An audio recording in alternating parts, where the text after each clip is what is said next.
welcome back to On the Ball, the podcast from the Vanderbilt Sports and Society Initiative. I'm Andrew Maraniss, and today our guest is Britt Hunter.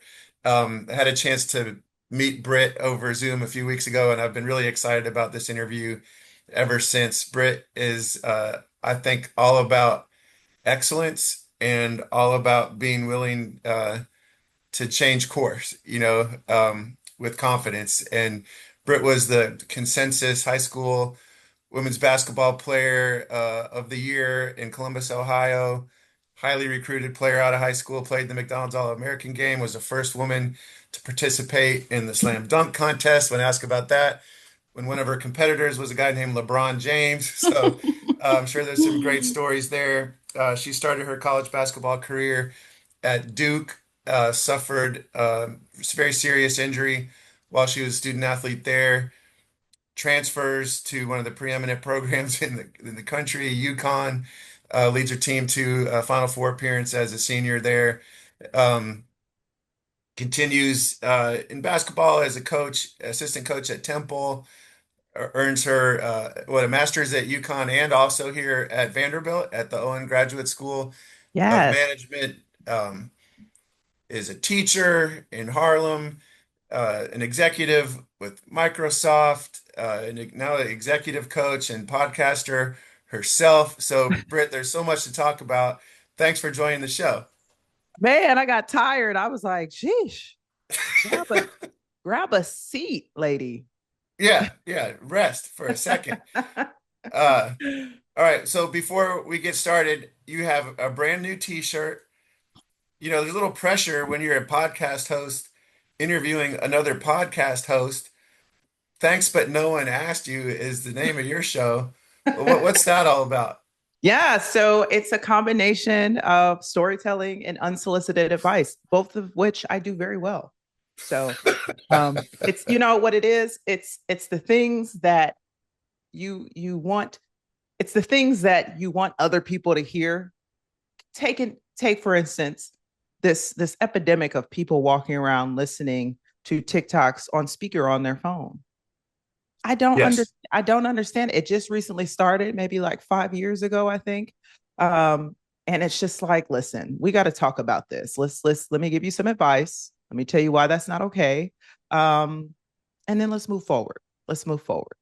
So I was at an Indian restaurant. They have a buffet. I go there by myself. Guy sitting in another booth, listening to his videos with the sound up. Yesterday at a doctor's office in the lobby, an old man listening to videos. Maybe he didn't know like that people can hear. Are you the type that will tell those people like, "Hey, turn it down," like strangers? Andrew, this is such a great intro. So I have this experiment that I want to do because the answer is yes. I am that person. And people who know me very well know that I'm that person. Um, I've gotten better at asking the manager or the employee of the store to handle it. And I say, hi. I actually just did this on Tuesday. To the barista, I said, hi. I'm going to go address another patron, but I wanted to give you the opportunity to do it first. Oh, nice. And she was like, no, I'm gonna go do it. I'm gonna go handle it. I was like, thank you. Now I do Uh-huh. it, done it at the airport. And you know what's so funny is I get this look of like, I know you're not telling me to put headphones in. And I'm like, I am. Then I just smile. So I've changed my wording. I've learned that you shouldn't say, do you have headphones you can put in? Because then the answer is obviously, no, I don't. So I Yeah. said, hi, could you please put your headphones in? And then we just make eye contact for a long time. And they either leave the area Uh-huh. or they put headphones in. And it's All just right. like so simple. But yes, I want to put a GoPro on and just walk around the city and do it just to see so other people can see people's reactions to me, which I think Yeah, is hilarious. that would be amazing. I want to see it. All right. So one of the things you mentioned on your materials as an executive coach is that you said I've had to pivot more times than I can count on the field Yeah. and in life. Every time I come back to one truth, if you don't know yourself to the core, a pivot can break you. And pivot, obviously, I love double meanings. I wrote a book called Strong Inside about Perry Wallace, who was a pioneering basketball player, and he was a strong inside player on the court, but he was also strong inside. And you were a pivot player, Oh, and you've had to pivot. So I love that. So even though there have been these incredible successes in your career, like I was going through in your bio, concept of having to pivot suggests that there have been some hard times too, and that you've um, changed course probably intentionally, and other times maybe not of your own doing, but you had to deal with it. Yeah. But let's go back to high school. You're arguably the best player in the country, and probably not even much argument about that. How did you become that great player? And I'm thinking about this as a dad of a 12-year-old that loves baseball, and has these visions. And as a parent, you're kind of want to encourage those dreams, but also have a realistic sense, like what a small percentage actually make it to the top. You did make it to the top. Like, how did you, as a kid, like develop those skills and have the discipline to be great? Yeah, this is a very disappointing answer for a lot of people. I found out that I was the number one player in the country the same time I found out that they were ranking players. So my coach goes, by the way, you're the number one. Oh, he didn't, not by the way. Oh my God, you're the number one player. It just came out. And I was like, number one player in what? He was like, Yeah, basketball. And I was like, for my position? He's like, no. I'm like, in the state? He's like, no, in the country. I'm like, how do they know that? I didn't understand it. I didn't know it. I didn't play basketball for that reason. So right. I played basketball to go to college for free. I just Okay. happened to be really athletic. People saw a lot of potential in me. And if I do anything well, it's actually follow directions. So I was that kid that did everything that you told me to do. If you said don't cut the corners, I didn't cut the corners. If you told me work on my game afterwards, I would go do that. If you told me that open gym was optional, I assumed it was mandatory, right? I just was a kid who followed directions. Now, um, today I don't follow directions very well. But I taught myself at an early age what discipline will do. I didn't know it was discipline at the time. I just didn't want to be the kid who didn't listen because I saw what was happening to them. So I went to a high school that was actually, it's closed now. And we had a lot of kids that just do what they want to do, right? Even on the basketball team, oh, we're running laps. Girls are like, I'm not doing that. I oh my gosh, you can tell a coach you're not doing something. It didn't resonate. So I would say this. I actually had a conversation with Professor Vogus's daughter last night. Professor Vogus is at Vanderbilt. He teaches at Owen. She's 14. And we were having a conversation about how did I spend my time when I wanted to get better? And I said, honestly, I went to every open gym. After practice, sometimes I went to another gym. I played with the boys. I scrimmaged against the boys. I joined this one group where we started off workouts with layup lines. And the guy would say, we're not going to stop layup lines until Britt dunks it. Because Hmm. they said, Britt, you can probably dunk it. And I was like, I don't know if I can. They were like, well, we're going to do layup lines until you do it. And that's actually how I learned how to dunk, was somebody Wow. pushing me to do it. But I was a yes person. I said, okay, yes, yes, yes. I wanted to learn.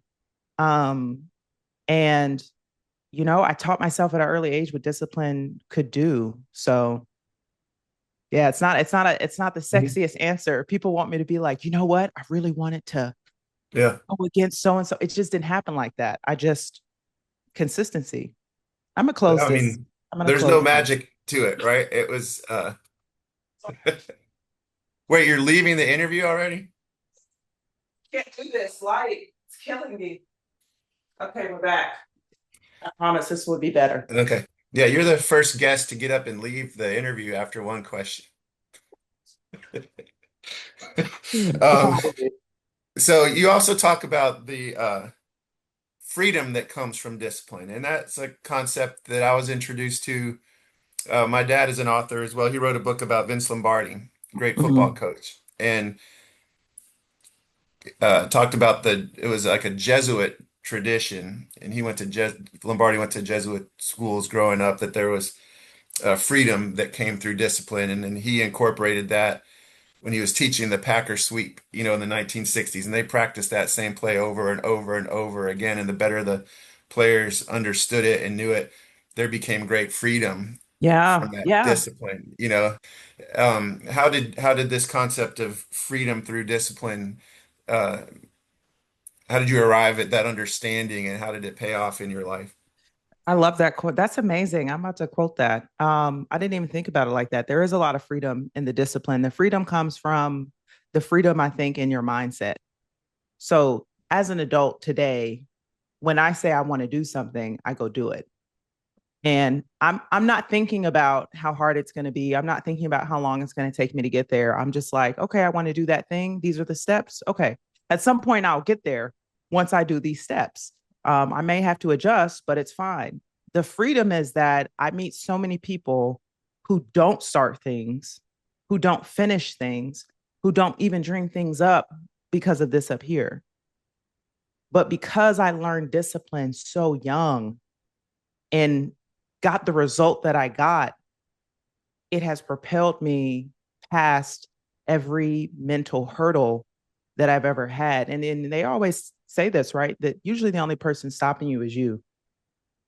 That I Hmm. mean, and it feels like just feels like people are feeding you soup. It's just words. It's so true. And it's even more true today now that I'm turning 40 in 2 weeks. I feel the older we get, the more people think things are less possible. I'm getting Okay. older. I can't do that. I don't know anyone else my age doing that. I can't start over. I don't have that kind of mindset because it's not about that. It's about being disciplined. And I know that. So I have the freedom to just say, I'm going to go do that. And I believe it wholeheartedly. So it's helped a lot. Was it a coach or your parents or who instilled that understanding of the benefits of discipline and like always saying yes and doing the right thing, not cutting corners? So I had an older sister who did the opposite of what people told her. Okay. So I got a front row seat of what happens when you don't listen. I mean, honestly, I just was, I think early on, I was just doing things out of fear, fear of getting in trouble, fear of being perceived as someone who doesn't listen. Um, and I actually took it personally if someone said I was uncoachable. I remember somebody said that to me at UConn, Jamel Elliott, the assistant coach. She said, "Britt, you're uncoachable." And I was like, oh, I'm a lot of things, Jay, but I am not uncoachable. Oh my gosh. Or someone saying, you don't listen. Or my high school coach, and I think he did it to get under my skin. He said one day, he said, I don't care if you're the number one player. You better work hard or I'm gonna bench you. And I was like, I'm not working hard. It bothered me personally, character wise, to be perceived as somebody who didn't work hard, who lacked humility. I saw what that netted people firsthand in my own home. And it terrified me. I just didn't want any parts of it. So, um, yeah, it was fear driven at first. Okay.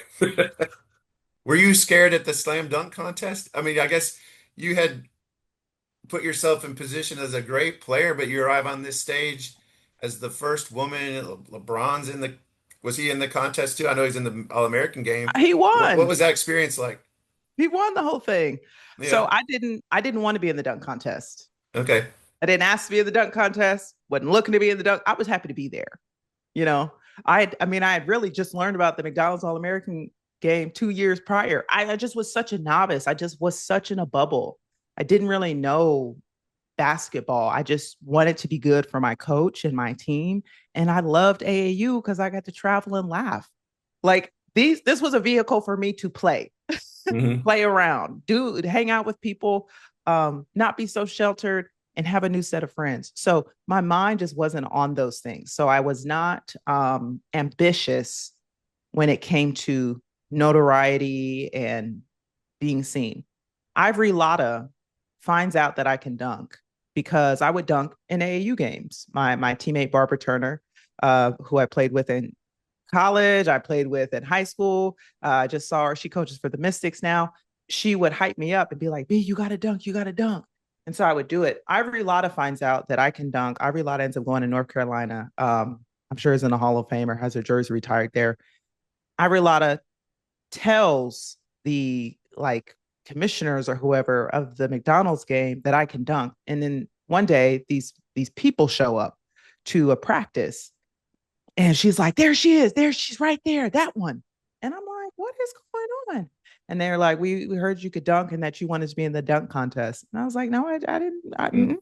No, I don't want that stage. It's not what I wanted. And she's like, just do it. Come on, just do it. So I dunked, and I had to dunk 3 times before they believed me. And I dunked 3 out of the 4 times. So they entered me into the contest, and I was like terrified, terrified. When I got up to dunk, do you know there was a standing ovation? Well, You can't see it on the screen. The whole, and it's Ohio. I'm from Columbus, so I got a lot of people there. It's a standing ovation. It's loud, and I miss all 3. And Ivory's on the side coaching me. She's like, "Stop going from the right side. B, go down the middle." And I'm like, "I don't want this. I want to do that." I'm freaking out. So, um, my mom used to say, between me and my sister, she'd be like, "You know what? God made sure to give you the talents because your sister's not humble enough to be able to handle it." On the flip side, I didn't have enough like gusto to really take it. I didn't have the mental toughness to really like take it to the next level. So it's kind of weird. Did you feel like you gave it your best? It didn't bother you? Did you feel like you let yourself down? Did you feel like you let all women down? Like, what was your feeling in the moment? Andrew, I've never watched the 2003 McDonald's All American Slam Dunk Contest. Never watched it. Yeah. I don't want to see it. I felt embarrassed. I was honestly embarrassed for a long time. It took me, I didn't talk about that fact for decades easily. I only recently started talking about it to motivate my students when I was teaching. They thought I was just like perfect and I'd done all these things right. And I was like, I'm sorry. I bombed 3 times on live television in front of hundreds of people, and I'm still standing. So I'm all right. You'll be all right. If you don't pass this test today, you will be okay. Right. That's how I leveraged it. And I got to see the power of telling that story to other people. But outside of that, like, I was just embarrassed. I was like, this is not, you know, perfection is the enemy of good, as they say. And that's my problem. I'm a perfectionist. Okay. All right. All right. So you decide, heavily recruited player, you decide to go to Duke, great academic school, great basketball program. Um, but you suffer a really, potentially career-ending injury while you're there. How did the injury happen?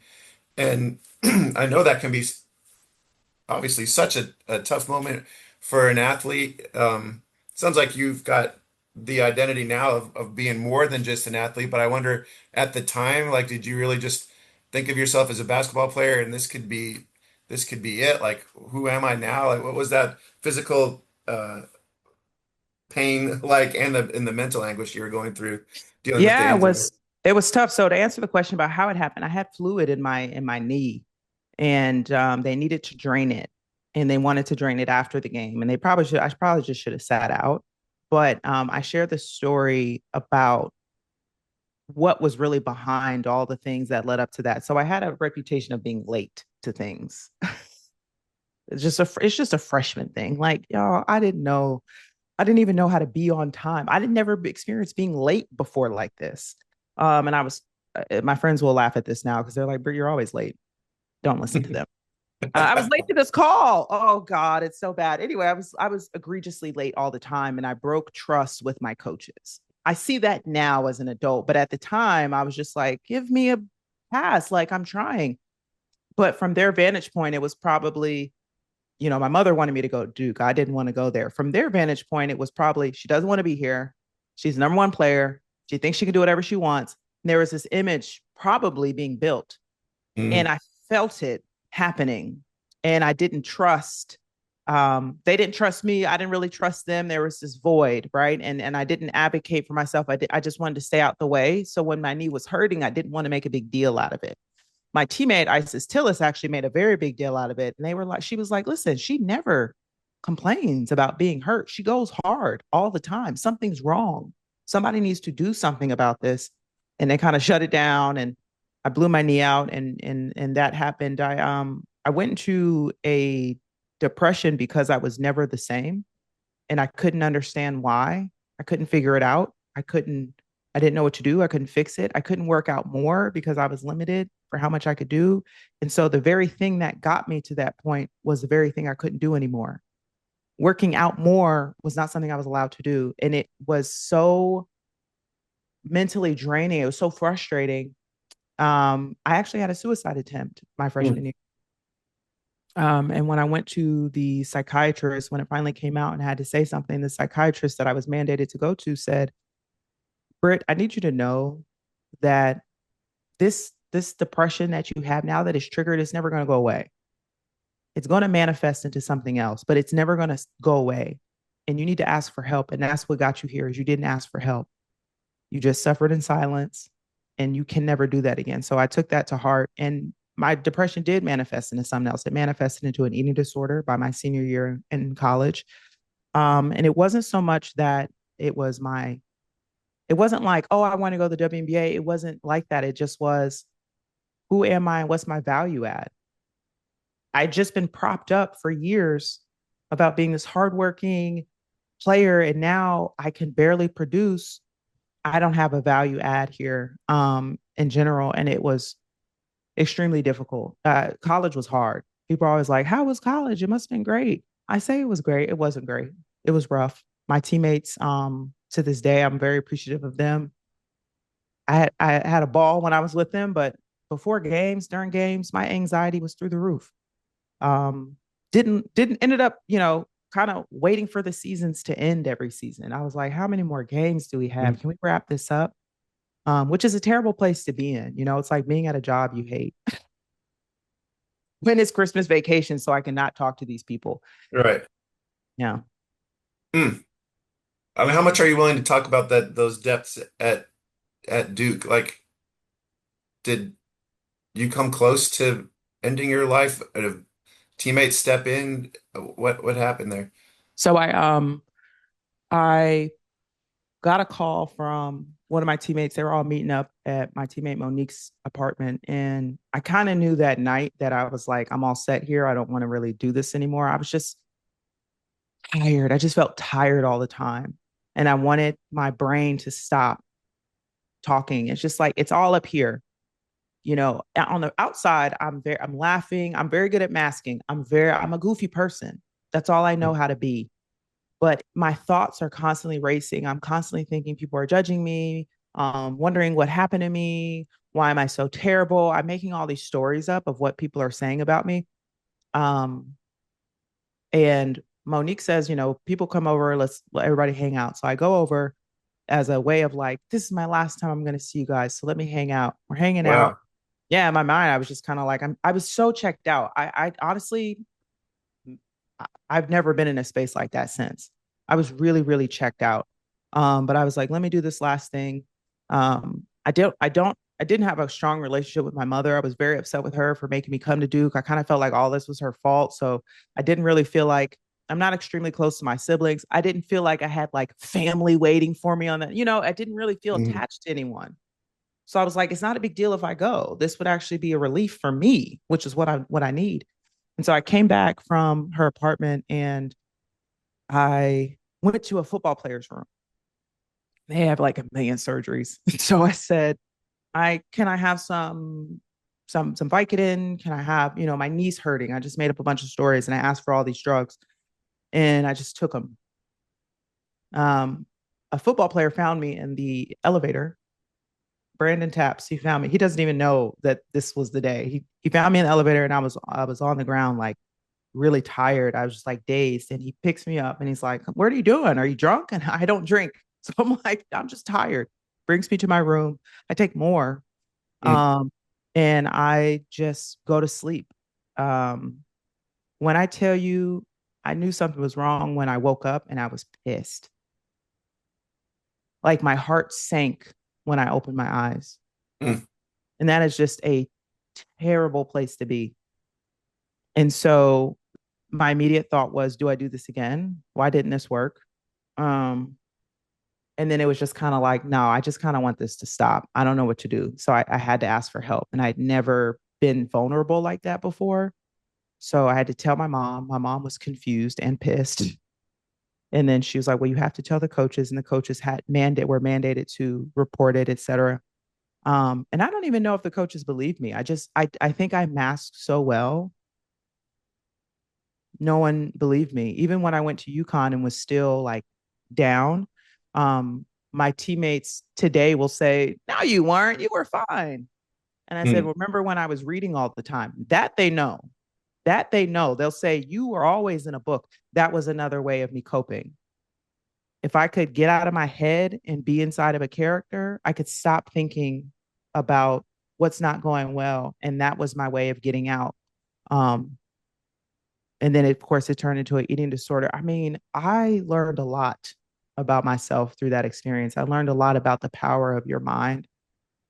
It can take you out in a lot of different ways. And I will sometimes cry just kind of out of nowhere. Like, I feel so bad for her, that girl at that time. She had no idea we'd be here.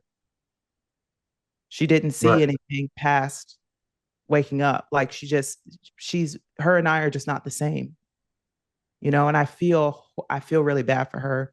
Um, and so I empathize with any student athlete that is going through a hard time and really just doesn't know what what what the other side of the coin looks like. And it's hard to see. You can't see it. You can't see it. Yeah. Wow. Well, incredible story. Yeah, obviously so much that you can relate to the struggles that student athletes are going through and speak from that experience. And so you talk about your time at UConn as embracing vulnerability and letting go of old identities. I assume Coach Oriema remembered you from recruiting you clearly right in high school. And so this player that's at Duke and is looking to transfer becomes available. But given the injury you'd been through, given the mental anguish you'd been through, it doesn't seem like it was an automatic that like the number one or two team in the country would want you. Like, how did you end up there and what was that transition like for you? This is the vulnerability piece. So I had never advocated for myself before. Like I said, I was just always doing things out of fear, um, not getting in trouble, not being wrong, not doing being lazy, like just doing things out of fear. And so I never had advocated for myself. My mom, as I had mentioned, made me go to Duke. I was 17 at the time, and she wouldn't sign papers for me to go to UConn. She's like, "You're a minor, so you need Mm. my signature," and that was kind of that. Um, And when I finally was wheeled out and they said, you know, if you don't have an osteotomy, you won't be able to play, let alone walk. I was I was like, okay, no one's going to help you, Britt. Nobody's going to save you. It's not that your mom is going to she's going to step in again and make a decision for you, and you can't risk that. And I think there's a lot of kids out here who are still letting their parents make decisions for them. You have to stop. At some point you have to take a grab a hold of the wheel and take control of decisions that are made in your life. And so I called Gino. I was like, Okay. camera, come back, camera. Um, uh, I called Gino and I said, hey man, what should I do here? Well, I'll talk, we'll figure it out. I said, hey man, I have one leg and I'd really like it if let me try this. Sorry. Yeah, Oh, that's perfect. good. I said, hey Gino, I have one leg. And you know that I wanted to go there. And Gino had a run in with my mother. In fact, he wrote a book. And I found out later that he wrote about my visit to UConn. My mother and him got into a heated argument at a restaurant during my visit. And she said, you're a basketball factory and you're not good enough for my daughter. So she's not coming here. And he was like, you can go, she can go to Duke. There's waiters. There's people who have Duke degrees that are waiters. What are you talking about? It doesn't really matter where she goes to school. It's about her. And I did not know all of this had happened. I found out Wow. years later. He wrote about it because they got in such a big argument. He had to pay for everybody's dinner. So he knew my mom. Okay. He knew what I was dealing with. And I was like, I Yeah. need to come. I need to get out of here. I'm not in a good place. Please let me come. I will work hard. I promise you. But I don't know if I can play anymore. And then I Mm. flew up to Connecticut. They evaluated my knee and they told him, they were like, she may not play. And he was like, it's fine. Like he had some empathy, I think, for my situation. And It was rough. It was rough. Yeah, rebuilding your life and your career in a new place couldn't have been easy. Um, I don't even, so your team, I mean, you think about UConn and championships, you won Big East championships, not national championships.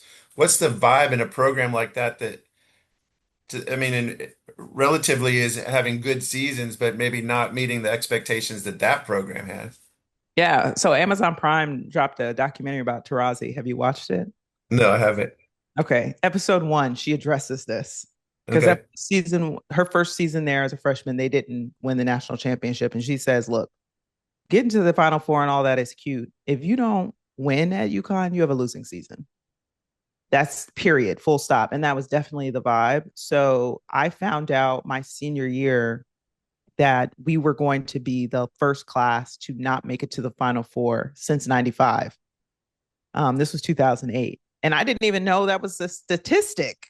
They were like, how does it feel going in knowing that you may be the first class to not make it to the Final Four, let alone not have rings? And I was like, geez. Mind you, Andrew, I've only had 8 losses across my career at UConn.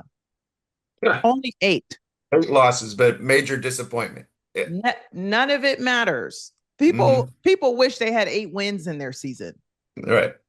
We had 8 losses total across 4 years, and we didn't win a national championship. So I'm not considered a winner. You know, that's just the mindset. But I like that. I like that the bar is so high. But no, I don't have any rings, unfortunately. All right. At some point in your life, did you envision that you were going to be a professional basketball player? The injury really, is that what prevented that from happening? How did you think about, or when did you start to think about what would be next for you after basketball?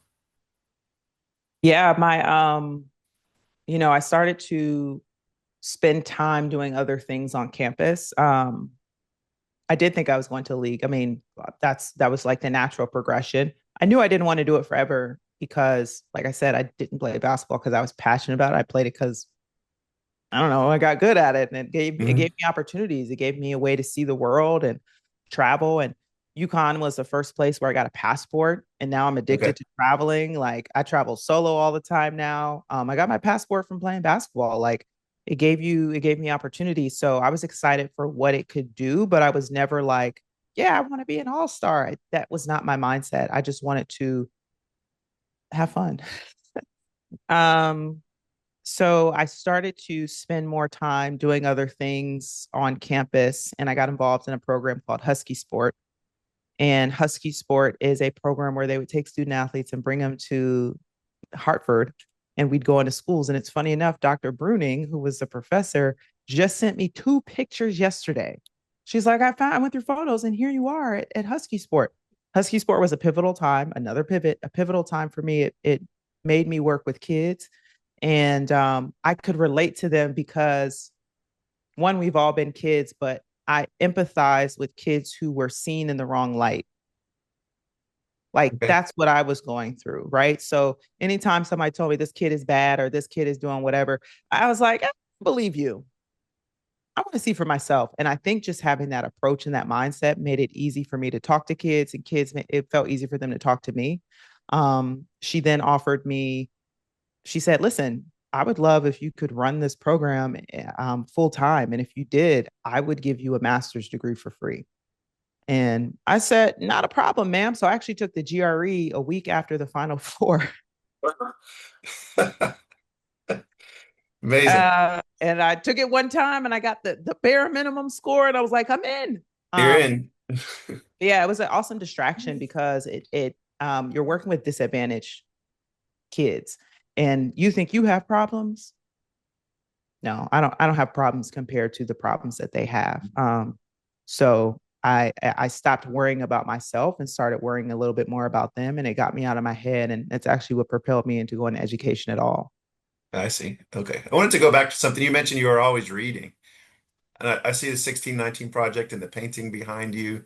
Yeah. Um, like what types of books were you reading? Were you into like black authors, into nonfiction and history like 1619? Was it fiction? Was it motivational books? Like what types of books were you reading?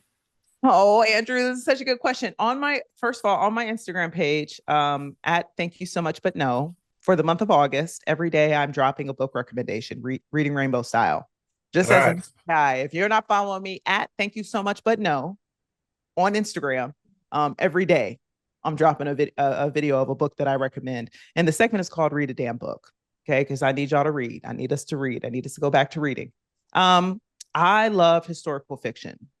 Okay. So I love history. My favorite teacher in high school was a history teacher because he brought history to life through stories. He didn't just tell us about something, he would like put us there.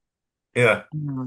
And historical fiction does the same thing. It'll tell you the story, but through the narrative, through the eyes of somebody. So you're following them along. And they're my favorite books because those and memoirs, because again, you're living the life through somebody who's going through something really hard. Most memoirs are like they went through something crazy, right?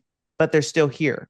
The Sound of Gravel, about a woman who leaves a Mormon area. I hate to say this, J.D. Vance, before he was a politician, I liked his book.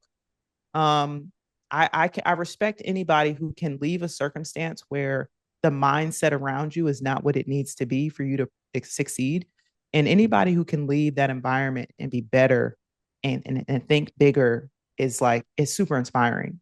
Like I don't like to read motivational books. I don't like nonfiction books. I like people's stories um, about their struggle because it's affirming that you're not alone in whatever you're going through. It's painted differently. But yeah, I like to get wrapped up in someone else's drama. I'm not thinking about mine. You got it. All right. So you spend some time at Temple Yeah. as an assistant coach, right? And you talk about that period moving beyond finger pointing to self-leadership. What do you mean by that? Where was the finger pointing, and how did you move beyond it?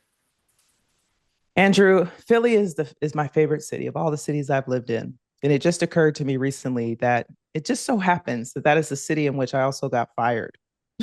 Fired All for the right. first time in Philly. I got fired from my job at Temple. I was chosen for the job because of the intrinsic leadership abilities that I had that I didn't see in myself. So while I couldn't produce on the court, my teammates followed what I did. I set the trend for things because I was likable. I was goofy. I had the loudest voice. So people followed me and she liked that. She could Tanya, who hired me, liked that anyone would gravitate towards me and follow my lead for good or for bad.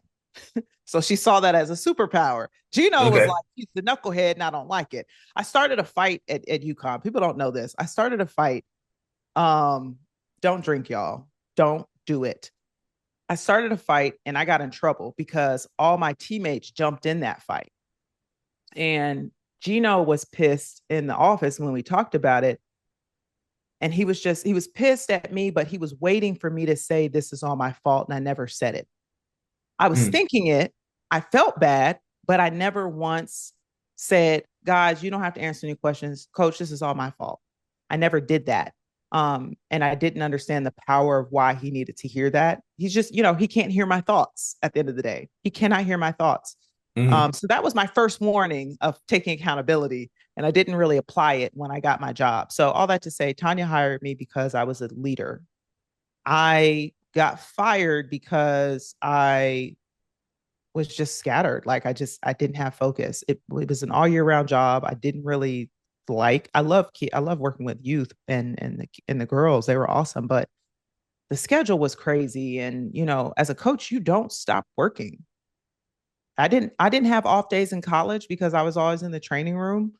And I felt like I was back at it. I was like, I don't have off days as a coach. So I didn't take ownership for the times I dropped the ball. I would just kind of make excuses and say, well, she's crazy. She's got her own stuff to worry about. She's worried about me so much. And it it was something that I didn't take ownership or accountability for at least 5 or 6 years later. The Okay. reality was I just wasn't mature enough for all the responsibility that I Hmm. needed to have and showing up consistently. So So you move out of basketball and you become a teacher in New York City, which carries its own responsibilities and pressures, but you talk about this where you really aligned with what your purpose was. Like, what was that transition like out of basketball? Like you said that you really kind of gravitated to kids that maybe were misunderstood or were coming from tough circumstances, but like it sounds like that's where you really found yourself. Yeah, my kids are I had to get out of it because I was pouring more into them than I was myself. And I wanted to give them the things that I think my school, public schools just kind of lack, you know. Um, if you don't spend time making connections with kids, they do feel misunderstood. And when they feel misunderstood, they don't trust you. And when they don't trust you, they don't work for you.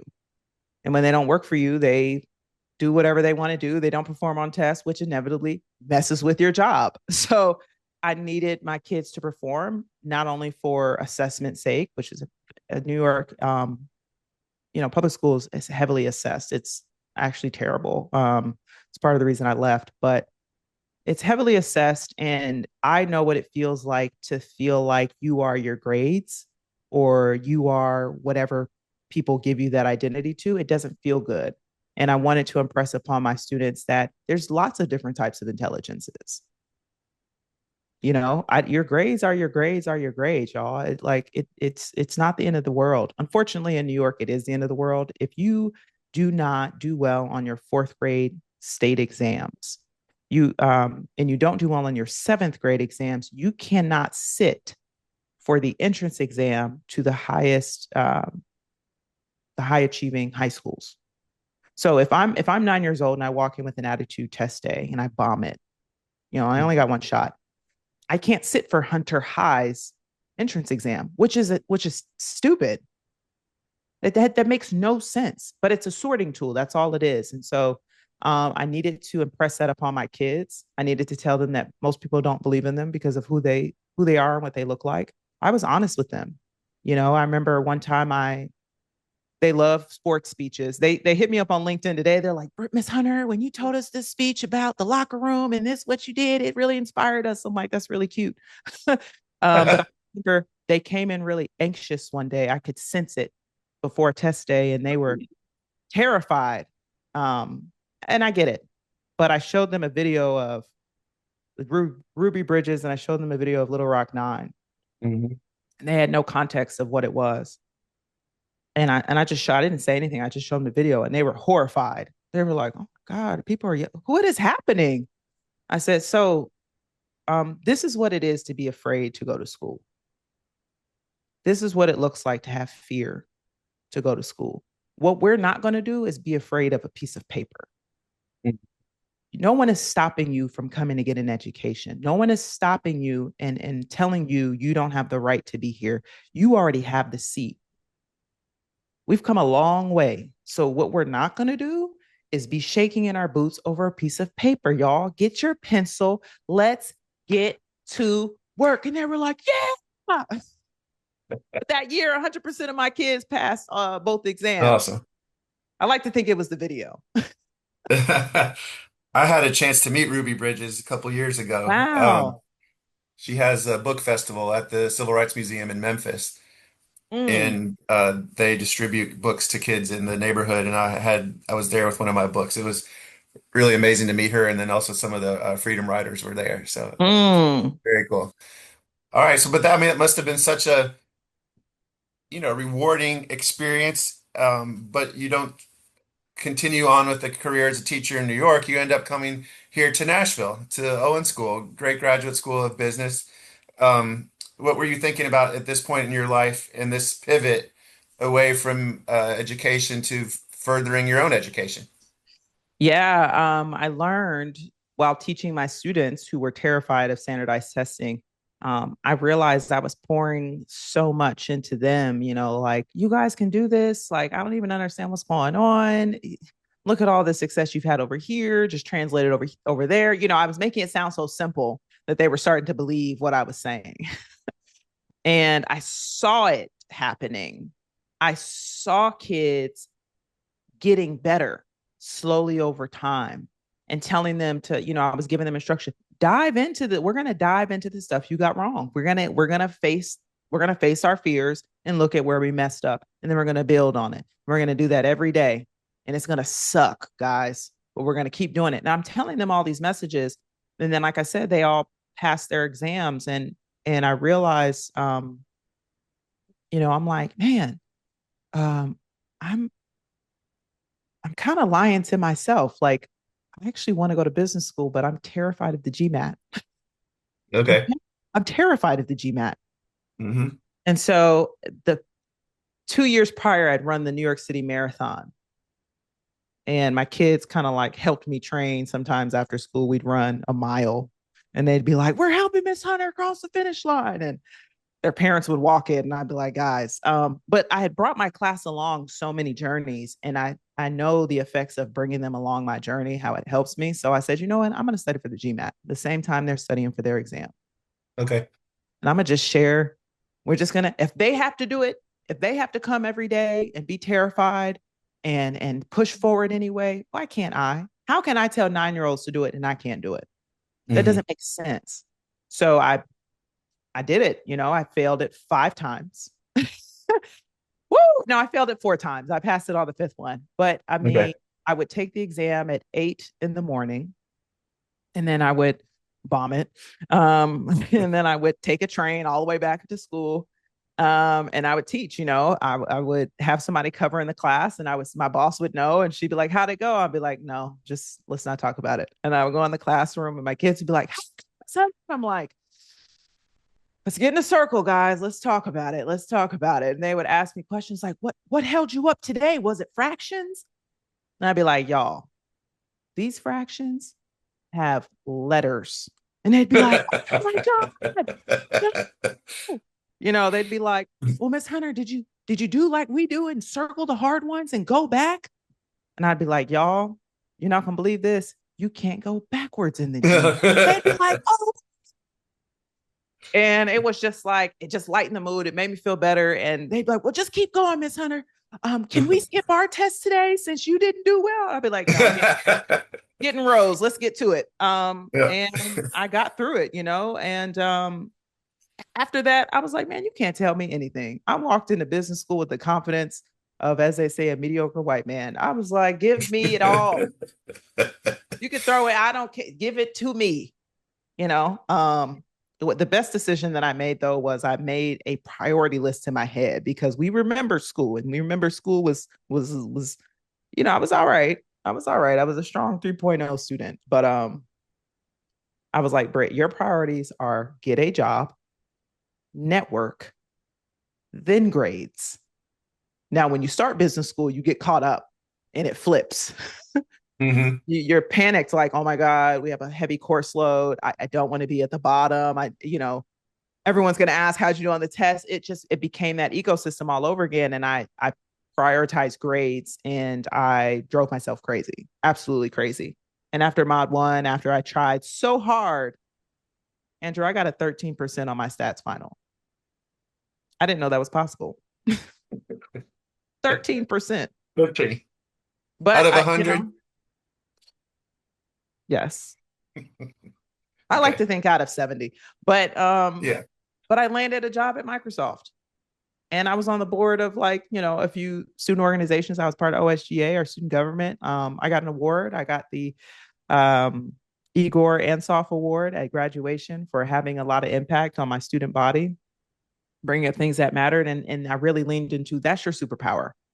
Hmm. Sure, we can't count. Sure, we don't know math, whatever. That's not our Right. superpower. We're going to lean into our superpower, and that is connecting, that is making connections with people. What did you do to impact the student body? So much. Well, one, I think most people could count on me to wrangle. I can wrangle some people. I can get some people behind an idea. I was in charge of all of our. They're not even called ERGs, but I let me not talk about the things that I did because I think just being present the way that I Okay. did, showing up for other people's events the way that I did, rallying to support other people, really investing. Like I made it a point to know everybody's name in my class. Hmm. That's something I did at my school building because I was the dean. I had to know everybody's name, and so we had to take turns opening the front door in the morning. And I said, no, I'm going to do it for the month of September because by October 1, I'm going to know every kid's name. And it became a game. I'd be, good Okay. morning. Okay. Isabella, good morning.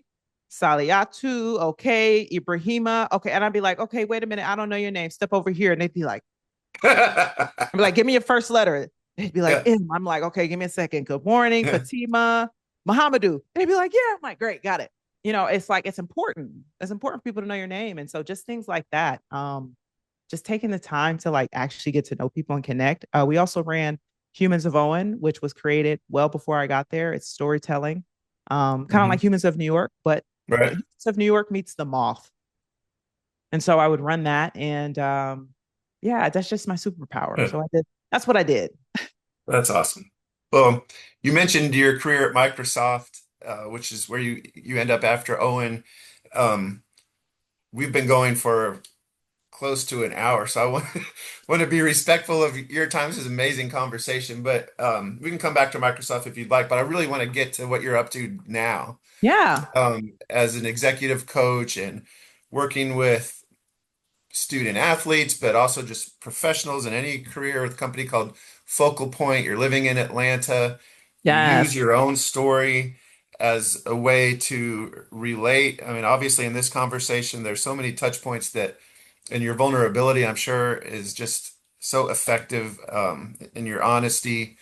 But why this pivot, to sharing your story, being willing to share the hardest parts of your life with strangers, to help benefit their lives? Why is that something that's important to you? So I think just having learned it earlier on, like listening, reading other people's stories got me through a lot. And I know that has to be universal. That cannot be just a me thing, right?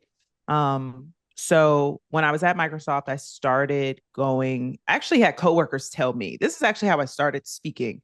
Coworkers would say, hey, Britt, can you be on this panel? You're an athlete. We're talking to athletes at Georgia Tech. Can you come do blah, blah, blah? And people would see me in action and they'd be like, Britt, you need to get paid for this. And I would be like, no, I don't want to do that because that would force me to take it seriously. And I just can't. I have a hard time taking myself seriously. I'm just too goofy. Hmm. And I resisted it for a few months. And then another person said, you need to get paid for speaking. You're really good at it. And so I took a course, decided to take it seriously. And I said, what would make me take it even more serious is if I asked someone to pay me to speak. Then I would feel the pressure, right? Because I don't want to be told I'm not prepared. I don't want to be told I'm not good. And so this would be a forcing function. So I started pitching myself and asking people to pay me to talk.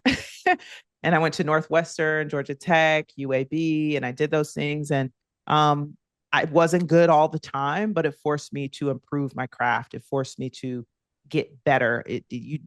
Nothing feels worse than getting off a stage and being like, well, that was terrible. Yikes. And I got paid for it. Ooh, Jesus. That only needs to Hmm. happen to me twice before I get it together. So I dedicated some time and said, you know what? I'm going to do it more. So I started doing it more. And, one bad manager at Microsoft is all it takes. One bad manager anywhere is all it takes to just be like, you know what? I don't need to do this. So essentially that's what happened. But I'll be honest, you know, for the whole year prior to that instance with my manager, I was just kind of like, man, I'm getting paid more than double, almost triple.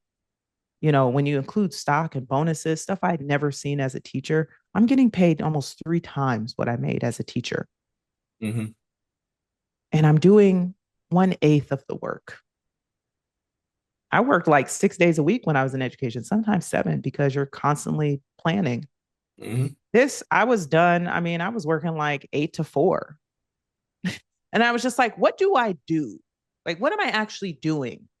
I checked the box. I wanted to see if I could do corporate. I did it.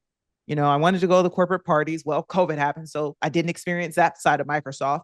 But I've proven, I was moving up the ladder, became a chief of staff. I'd proven that I could do it. But what am I actually doing? I don't feel like I'm doing anything. I'm on a laptop all day. This is not meaningful to me. So all of those things kind of came together, and I was dating a guy and I had a bad manager. It was December and I said, I am not going into 2025 with these two people.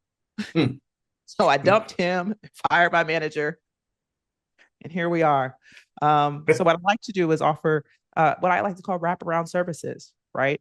So I like to work with students age 14 through 24, and we work on actual life skills. They're connected to NACE, which are the requirements for workforce development. And I think a lot of people are covering the same things. Here's resume. Here's the STAR method for interviewing. I like that. That's cute. We love that. There are some things that people are not talking about that I like to go deeper in. So people say go network. No one's telling you how to do that. I will tell you how to do it. Here's some basic things you need to do. First of all, sign up for an event. Just do it. That will force you to do something. Look at who's going to be there and do just like 10 minutes of digging and figure out who's going to be there. Get a set of questions that you can ask people. And I like to play a game where I'm going to ask questions. There's 4 to 5 questions I like to ask. And all I'm doing is looking for a commonality. Mm-hmm. I'm not looking for a job. And I tell people that don't ask for a job at networking. I used to do that. That's weird. Don't do it. You're looking for a commonality. And then whoever you partner with, whoever you get, and they stick with you and you have a meeting with them later, because follow-up is key, you ask them, could you please introduce me to 2 to 3 other people who you think I could learn something from? And now you've cast a longer web. There's things that people don't do consistently, especially when they're younger. One is follow up. And I push that. And so I'll do some role playing, or I'll give them an email and I say, hey, you reached out to so-and-so and they didn't respond for 3 days. What do you do? Everybody take 10 minutes and write out what you would do and then share it with a partner. And then they see very quickly the difference in the room. Some people have a lot of initiative. And a lot of people know what to do, but they're terrified and they do nothing. And I want them to take action. That's the only way to grow. It's the only way to learn. And so we get really granular about things that people say you're supposed to do, but they don't walk you through how to do it. And it's very frustrating. So we go through some of the more nuanced things. And the wraparound services comes from working with adults, right? The adults always tell me, these kids need this, these kids need that. And I'm like, so do you. So do you. You also need some coaching.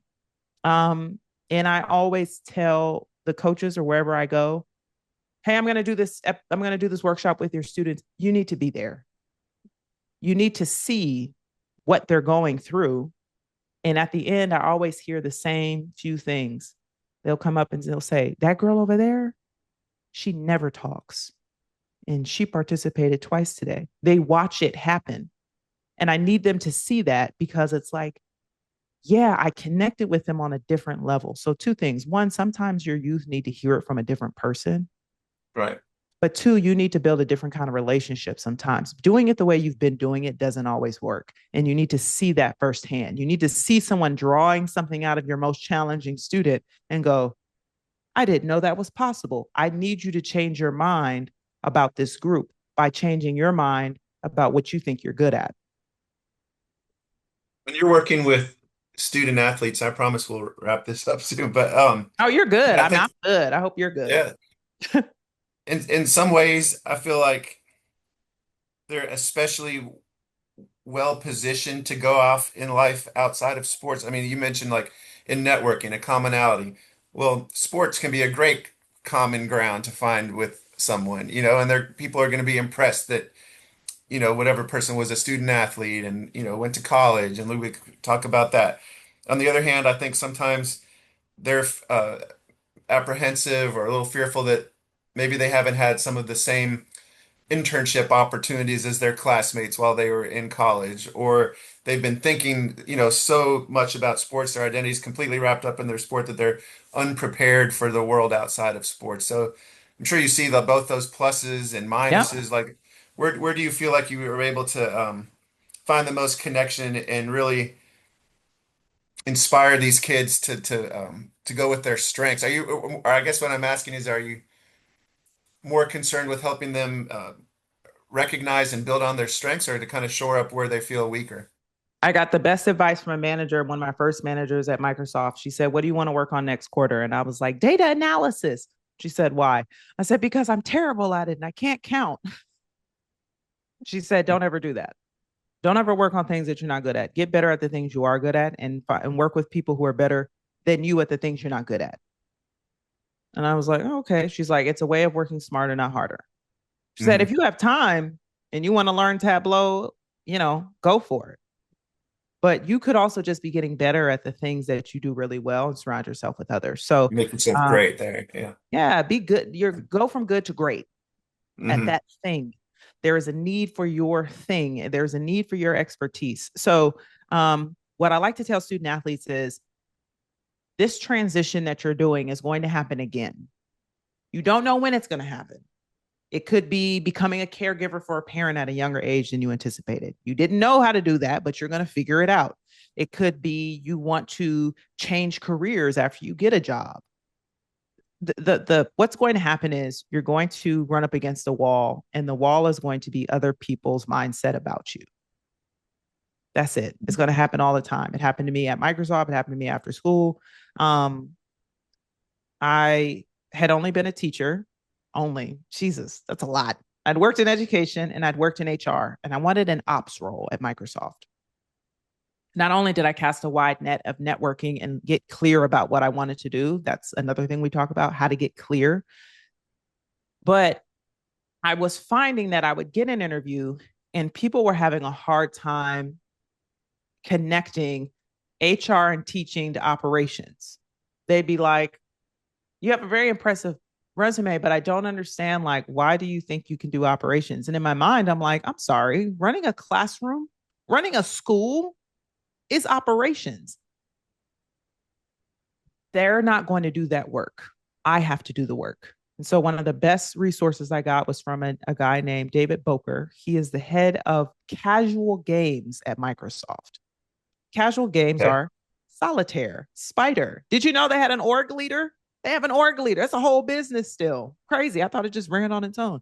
He's the org Yeah. leader of casual games at Microsoft. And while I was networking to learn more about what I should be doing, he said, you know what? Put your resume away. I'm going to give you a worksheet and you're going to do that. And that's what you're going to talk about. And it's called a statement of capabilities. And that's actually what I give student athletes. And what it forced me to do was don't worry about what's on my resume. Student athletes, you don't have one. So we can't even deal with that. Instead, what I focused on were what are the capabilities that are required of the role or industry that I need. So in operations, change management is crucial. Instead of telling people that I worked at a school as a vice principal, I would say I'm a change management expert. And now I have a million stories to back it. How do I know I'm a change management expert? Well, when I was 22 years old as a vice principal, we had 22, it's 26, Jesus. When I was a vice principal at a young age and we went into a turnaround school, 22 teachers quit in 3 months. 22 teachers quit in 3 months. But in 3 years, we were able to get that school to a blue ribbon school.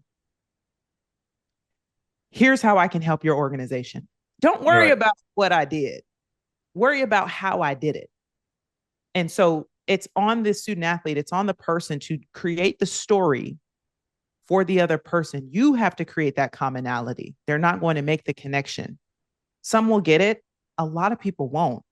So I tell student athletes, you're going to talk about 4 to 5 capabilities. You're going to learn them like the back of your hand. And you're going to have 2 stories to support each one. And now when you're talking to someone and you're meeting someone, you're going to listen to what their problems are in their company and their organization, and you're going to tie it to your capabilities. And that's what you're going to talk about instead of going in somewhere lacking confidence, like, well, I've never worked in finance. How can I do it? Doesn't matter. You've had a analysis that you've done in your mind with something else. That's the story you need to find. Okay. Well, Britt, this has been an amazing conversation on so many different levels. I'm sure the people listening or watching this interview feel the same way. If they want to follow your podcast, if they want to bring you to their business or to their school, like how do Yes. people connect with you on social media or any other way? Well, first of all, find me on LinkedIn, Britt Hunter. I am there. That's the best place to find me. You can also find me on YouTube at Thanks. but no one asked you. That's a little bit more cheeky. So, but if you are interested in actually doing business, just go ahead and send me an email. And that email is bhunter@focalpointcoaching.com. And my website is britthunter.focalpointcoaching.com. It's a mouthful. Also, Instagram, I think we said that. Instagram is at thank you so much, but no. And I'm also on Fanbase, which is a nice, it's a new app by Isaac Hayes III, who created it. It's pretty awesome. And that handle is at thanks, but no one asked you. And you can hear my podcasts on every streaming platform, even outside of YouTube. Well, one thing I do know about you is you love yoga. So are you headed to do some yoga next after this or I am doing it later tonight. Look at all you. right. All right. Well, Britt, thank you so much for joining the show. Thank you for what you do and for sharing your story. Looking forward to seeing. I know you'll be back in Nashville for some events later this year. So I'll see you then. Yes, thank you.